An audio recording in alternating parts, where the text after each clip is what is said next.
Hey everybody, it's Jochen Heiden, and I'm back with the Lodrik versus Heiden campaign. This is scenario 1 with no mods. We are now in the 22nd of March, 1942. Please enjoy this combat replay and my analysis. Okay, here we go. Lodrik versus Heiden. This is March 22nd, 1942. Alright, grab that base down there. We grab Tavoy.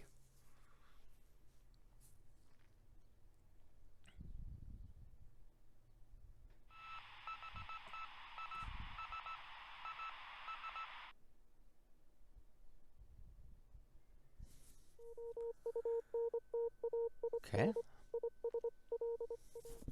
Sent some AOs down to top off a convoy that was low on fuel. They're coming back in now.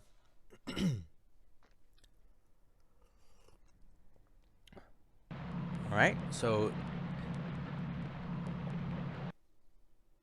Niafaua looks like he's grabbing this dot base as well. This is near Fiji.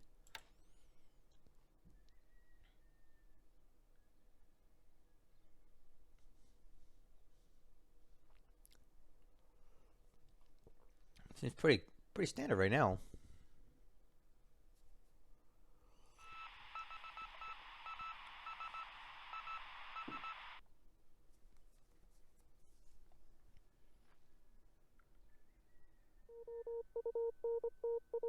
Okay, so we're going into air operations now.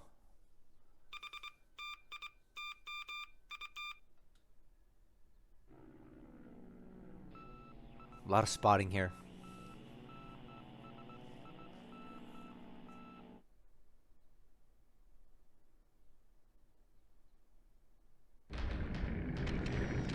Okay, we got the valves coming in on Mindanao, trying to stop our troops getting into Dajin gas.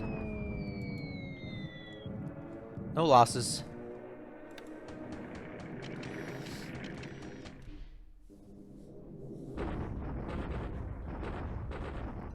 Okay, and he's continuing to bomb us as we leave the area here, trying to slow us down. A lot of losses, man. I think this is the last hex of clear terrain that we have to traverse. A big raid here. 130 aircraft trying to stop us leaving Chengte. Losses aren't too bad, though. Severe storms, that's why.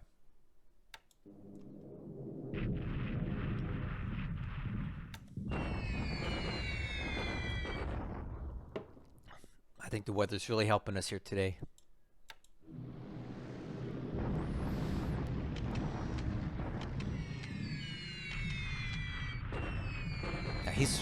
He's really trying to stop these troops. But the weather's on our side.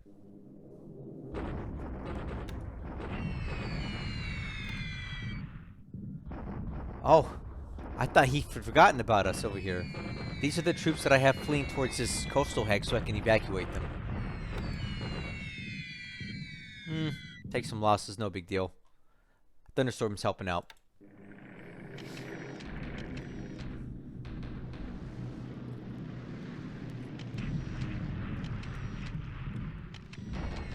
Okay, now he's attacking this group to try to slow us down as well. Losses are light. Really bad weather out here today. Oh, Blenheims! Look, 64 of them. Yeah.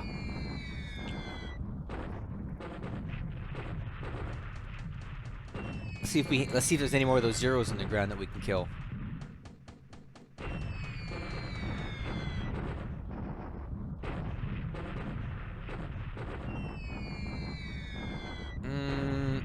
Oh, there's something there.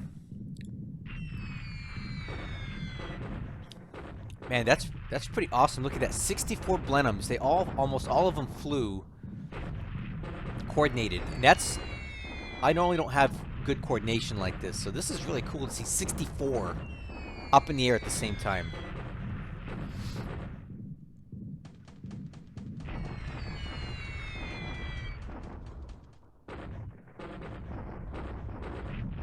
Seem to be doing pretty good. Let's fast forward and see how this goes.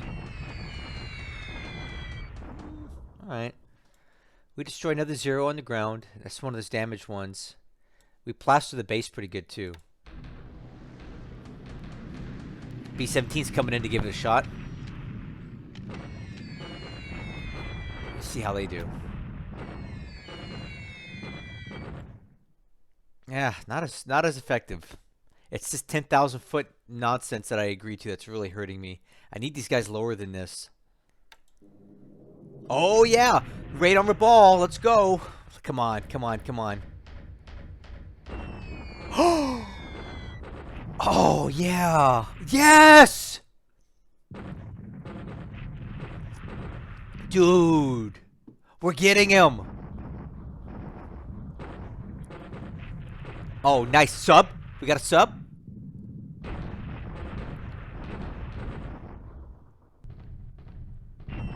Another sub. We got a hit on a sub. Oh, yes.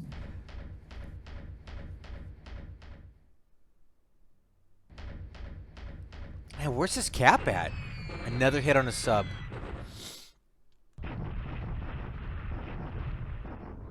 Oh, that's awesome. You hear that? You guys hearing that? Dude. We sank a sub. We sank a sub in port. I didn't even know that was there. So we got a bomb hit into this AV. It's on fire. 3 more bomb hits into the Yubari. So this thing never did leave port. It's been so damaged. This is exactly what I wanted to happen. And you know what? Where's his cap at? I think we have more coming in too. Yes. Oh, dang it. That's not good. Alright,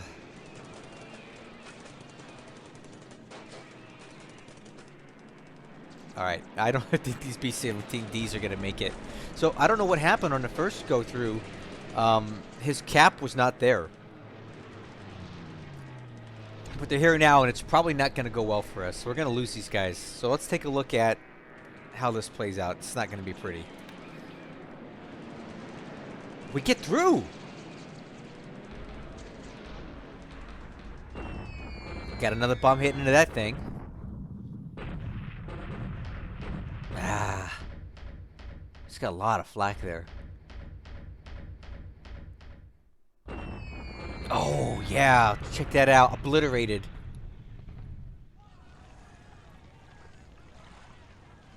Something else sank.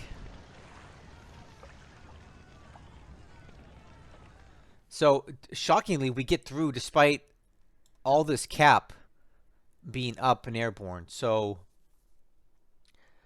he had all these aircraft on training missions, and apparently they intercepted, but they didn't shoot down any aircraft. We lost 1 B-17 to flak, but we sank this ACM, which is a mine tender, and put another bomb into the AV Sanuki Maru. Okay, back to Port Blair. Another zero destroyed on the ground there.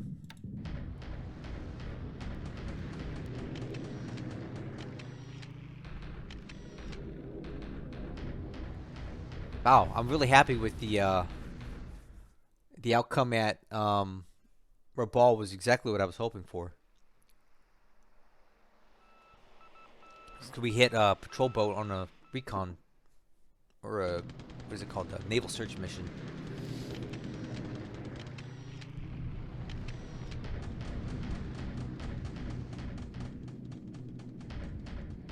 Okay, that's it.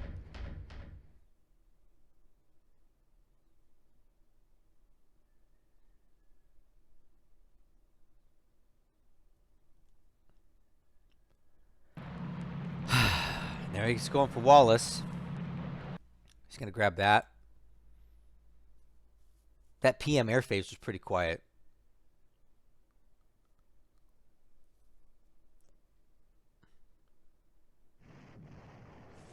Okay, guys, this is very critical here. I was worried about this. So this is a shock attack across the river. I can only hope that the terrain and everything else goes in our favor. I don't know how this is going to go. It went very well.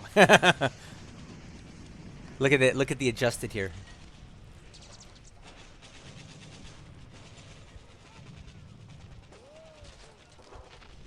Yeah, so we held off that armored advance. We were able to stop him. We took a lot of losses here, but so did he.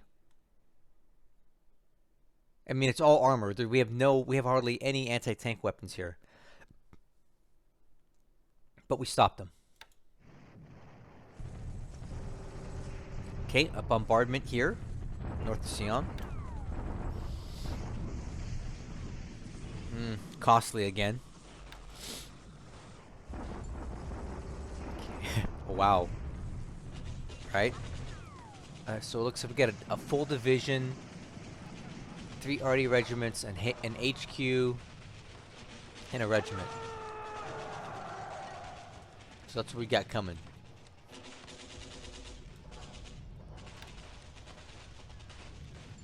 Horn Island, he'll grab that.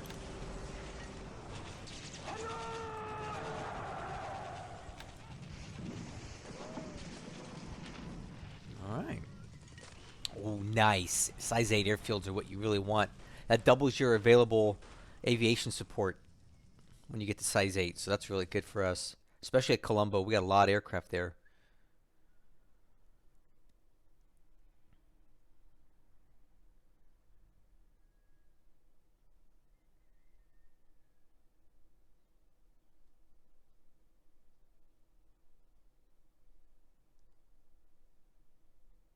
Let's see if we get any reinforcements here.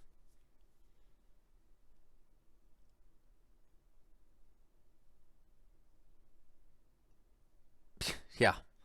They're never gonna get to come in there. Alright. Let's take stock of the losses. So, the good news is we had a pretty decent raid on Rabaul, and the bad news is we had another desync, our third one in like 10 turns. I'll show you why. But we'll take a look at these numbers, and hopefully these are accurate. So, again, I don't know where they're getting these. Well, okay, I guess I see it. 15 aircraft losses today, 9 for the Japanese, 6 for the Allies. He lost 4 zeros, 3 on the ground. We lost 4 B-17Ds, which is kind of a big hit. 1 shot down the flak and 3 to ops. We lose 2 additional Liberators shot down the flak, and that's kind of a big hit too, because we only get 24 of these LB-30s, and we've already lost 12 so far. He loses a bunch of other aircraft, and this Glen here is going to be important in just a minute. Okay, we'll figure out why. Army lost points for this turn. We went up 5. The Japanese went up 0. Ship sunk. Look at this. It says nothing. But again, I don't know if I believe that. Because when we hit Rabaul, we hit several ships. Okay. 2 of which I think may have sunk outright, an ACM and I-19 sub. And we also hit an AV and the light cruiser Yubari, who was damaged a while ago in a previous bombing range. So that thing's really hurting right now. We heard sinking sounds at least twice. One sounded like a sub, one sounded like a ship. So I think we have 2 ships sunk outright. But the game's not agreeing with us yet, but I know we sank them. And I definitely am confirming that the I-19 went down because, one, we see that this Glen was lost on the ground. Watch, see? A Glen lost on the ground. You have ground losses also when your ships sink, and Glens are used on Japanese float plane carrying subs. Anyway, take a look at these numbers here. For the turn, the Japanese went up an additional 60 points, which brings their ratio... No, I take that back. We gained 60 points. So the Allies gained 60 points, which brings Lodrik's win ratio down to 1.836. So we actually gained some points today. Can't believe it. Okay, so now let's talk about why I think we have a desync. Everything was looking fine all through this combat report, and I'll tell you where I think it went south on me. B-17, nope, that wasn't. So we had a 64 raid, yeah, that was accurate. So when you have a desync, the combat report is accurate, but your replay is not, and your ops report is not. But this is accurate. So this is where we hit the Sanuki Maru and the Yubari, and this is where the I-19 was sunk. And then here, okay, we get another bomb hit into the Sanuki Maru, and this is where the ACM was annihilated. Okay, where did this thing go south? Okay, right here. This air attack by the Japanese did not happen in our game. This only happened when in here. So this is our first sign of a major desync here. We never saw this air attack on our troops near Catherine and just south of Darwin. Okay, there's the first thing. Next thing that I saw that didn't look right was this air attack on these units in Shikyang. We did not see that in our animation. And here, Lodrik's losses were lower and mine were higher during this tank attack when he shock attacked across into Shikyang. These numbers looked a lot better for us than what they actually ended up being in reality. So in our replay, it looked like we did much better than we actually did here. So there's another part of your desync.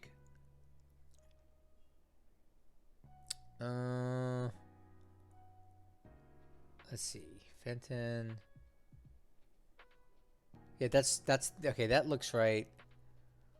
That looks right. So those are our desync items. So a couple air attacks, the tank attack in China, but whatever. I don't know what's going on with this game, but we are still having desyncs and regularly. I still think it's because of when Lodrik somehow screwed up the database. He did some sort of irreparable damage to our files. Now I have to just deal with this, and it really sucks because I get so excited watching these replays, and it looks like we do really good, and I come in here and find out we didn't do so good.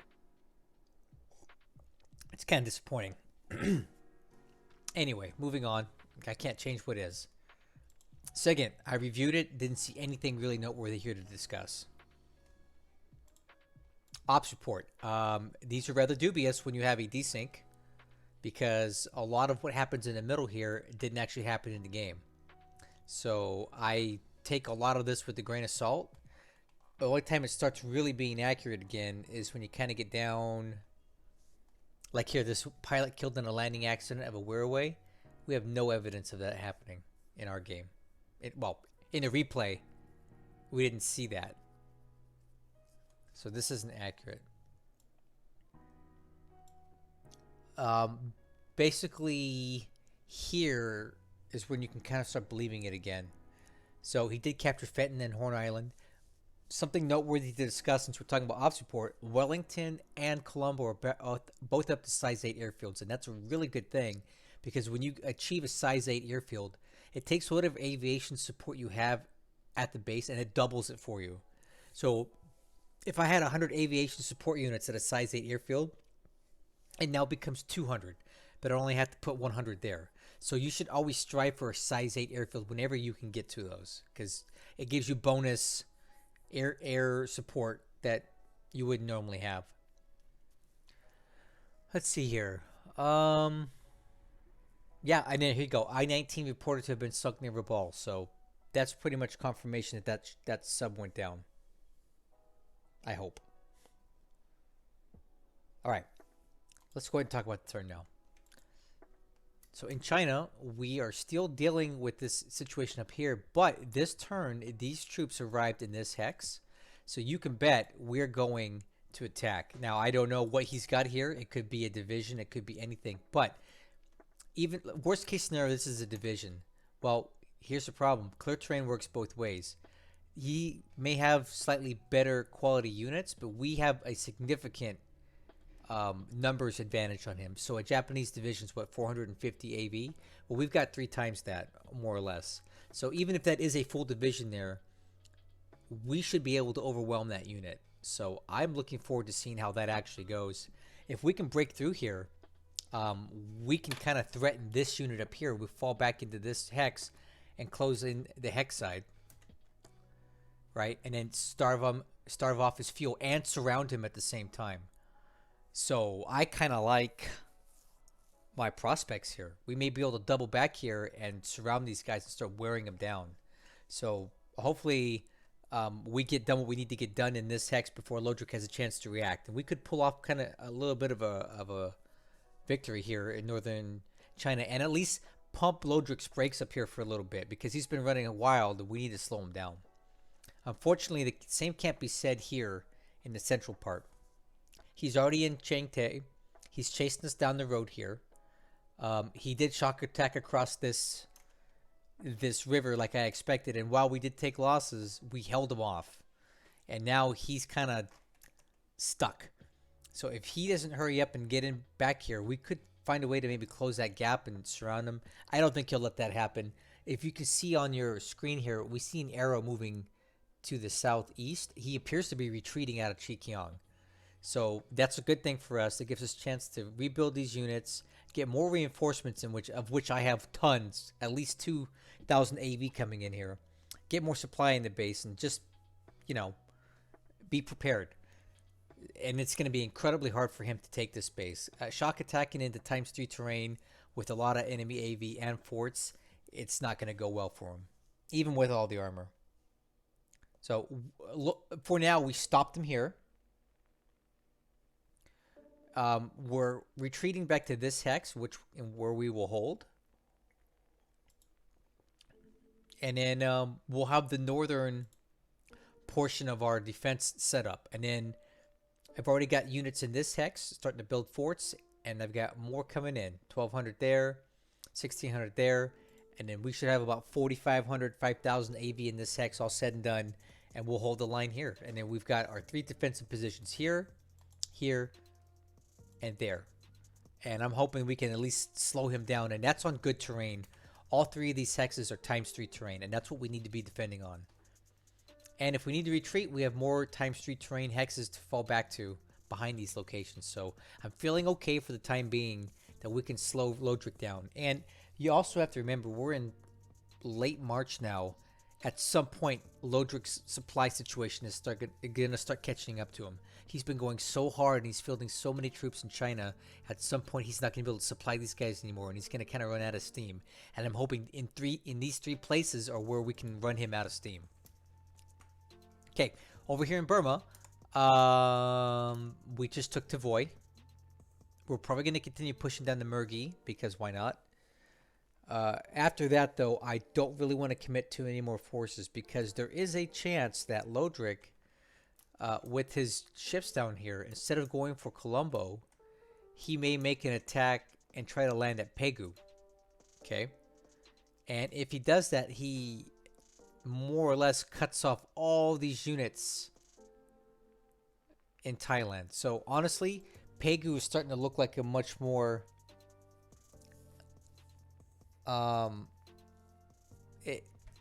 it's looking more like a reasonable place to land, and there's no way I can defend against that. There's no way. It's just the train is crap, the base is just in the middle, and it's just not a place I can stop him at. So my plan, if that does occur, is to consolidate all these troops in Rangoon, and all these guys will pack it up and retreat to Chiang Mai, cross over this way, and try to come in behind him at Pegu. And we'll just have to give up these gains for now, but that's fine. The other concern here is that he lands at Pegu and starts coming up the Burma Road to try to cut it. And that's a real risk here that I don't really have a good defense against at the moment. I'm just now realizing that that's something that he's trying to do. I do have some Australian troops coming down the road here. Probably about, 700 AVs worth. We could potentially put them into Toungoo if we get there in time and stop him here. But he also has other ways to flank around. I don't know. It could be pretty bad here in Burma. This could be his last gasp for his campaign, his last shot at glory, to land at Pegu before the end of his amphibious bonus, of which he only has 7 more days to make that happen. So from here to up there, it'll probably be about 3-day journey, right? Langsa to Pegu is 21 hexes, and most of his ships are probably going to be moving at 6 hexes a day. So he's looking at 3.5, 4 days to get up here. So if he's going to move, he needs to move fast. Well, that's my theory now. I don't know. I think I think even Lodrik realizes that going to Ceylon is no good with our carriers there, with our aircraft there. Um, this is starting to seem like a more logical place to go. Although he's doing this all ass backwards or bass backwards, because normally you would want to secure all these bases first, so you have uninterrupted supply lines. I don't know how he would be intent to supply these guys, bypassing mole mine and all that. But anyway, it's just a theory of mine. We'll keep watching every day to see what's going to happen. Dutch East Indies are still quiet. Nothing to really report down here. Looking over here, though, it looks like that carrier task force did continue skirting around the edge of the Timor Sea, and I'm taking steps for that now. Do you see these? These are all patrol routes for my subs. I'm moving them into the shallow water. I'm willing to take the risk to try to stop these guys because it's getting annoying. He's skirting around us. He's staying away from the deep water in the Timor Sea, and he's staying away from aircraft at Timor proper, and he's just skirting down here to get into Darwin. So I see what he's doing, and we're going to take appropriate steps to stop it. Anyway, looking at the situation here now, he just took Fenton, of which basically is worth nothing. And you can bet he's going to continue on to Catherine. I'm going to go ahead and just start packing up these aircraft. Even if they're damaged, I'm going to disband the units. And if I lose them, I lose them. But I don't want him taking them. And we're going to continue retreating south to Tennant Creek. I'm already going to give up Daily Waters because it's undefendable to me. For one, it's clear terrain. Two, the supply limit per day is 100. So I can't even supply it. There's no point even trying. I can't flow enough supply through the desert and up this road to help Daily Water. So we're going to fall back to Tennant Creek, where I can start building up the forts and the airfield, which actually has a pretty large airfield limit. And then we can get the supply limit up very high, probably at least 1,000 a day, if not more. So Tennant Creek looks like a decent place to maybe try to stop them. And then if that doesn't work, I can continue falling back into the desert hexes, which are ×3 terrain. And again, as I mentioned previously, we're going to hold up here and here. And then that's Lodrik's thing. All right, let's take a look at the Solomons here. We'll talk about the big air raid here at Rabaul. So that went pretty well. I wish I had not lost so many aircraft. Right? 6 heavy bombers is not great, but the thing is that the Japanese don't really get a lot of ships replaced, but I get a lot of bombers replaced. So in the grand scheme of things, trading light cruisers, AVs, and his good fleet subs for bombers, I get plenty of pilots, I get plenty of bombers. He doesn't get a lot of ships. So honestly, in the grand scheme of things, it was a good trade. I'll trade bombers for ships any day. What I'm not going to do is repeat the attack, because now he'll be ready for it. And he'll probably think I'm going to switch to a night attack and put aircraft on night escort. I'm not doing either one. For one, the moonlight's not very good. And for two, I want to be unpredictable. Because the predictable thing for me would be to attack again to capitalize on our success today. And I'm not going to do it. So I need to be more unpredictable for Lodrik, and that's what we're going to try to do today. No attack tomorrow on Rabaul. The poor K7 down here in the slot, looks like Lodrik's pretty upset. Yeah, he's sending out a lot of escort ships here. As you can see, we got sub chasers, patrol boats, and minesweepers. So I think he's hunting for the K7, of which he actually has it detected. So we may want to think about pulling that sub out of here kind of soon, because he knows it's there. This surprise is gone. Out here, no real sign of Japanese activity immediate around New Zealand. We just see that he's still working on taking all these bases out here, right? He's going to have this one. Horn Island he just took. Wallis Isles falls next turn. We have this, which appears to be some sort of invasion force, possibly for Pago Pago. Or Pago Pago, whatever you want to call it. So that's coming. If he takes Pago Pago, I can't stop it. So We can only hope that the defenders that are here can put up a good fight. I just don't know if they have what it takes to do it. One good thing of note here is that that Japanese carrier task force that I felt was chasing my ships near Palmyra has turned around and is returning to what I can only assume to be the Fijian Islands here, maybe Suva. I don't really know what he's doing with this, but we do have him spotted, and he's going to be spotted for a fair bit. So the immediate risk to these ships is very low now. They should be able to get back to Pearl without any issues. I just don't know what his plans are now. Like, where are his other carriers? Where is he going? Is he on a hunting mission down south? It's just hard for me to know. So we're just going to play it very careful, very cautious. We're not going to overcommit with ships. We're just going to hold off the convoys for the time being because I just don't want to risk any kind of ship losses here. I'm definitely not sending anything in. We have enough fuel in New Zealand and Australia to last for a few more months without any real issues. And I've turned off the heavy industry in those places to save the fuel because we have more than enough supply. We don't need to make more. We'll just ride it out until I am in a situation where I can better move my aircraft carriers to assist because I'm not there right now. Anyway, so that's the turn. I have to assume that Lodrik's running out of steam here soon. He can't keep this up forever. Not with scenario 1. I don't know what his goal is out here, but he is really stretching his supply lines. I mean, really stretching it. You would think that you would want to make a bubble like this. But instead of that, he's left us the whole Dutch East Indies here. Gave us Port Moresby. Didn't even attempt New Caledonia. And he's stretching out this way. And I don't really get why.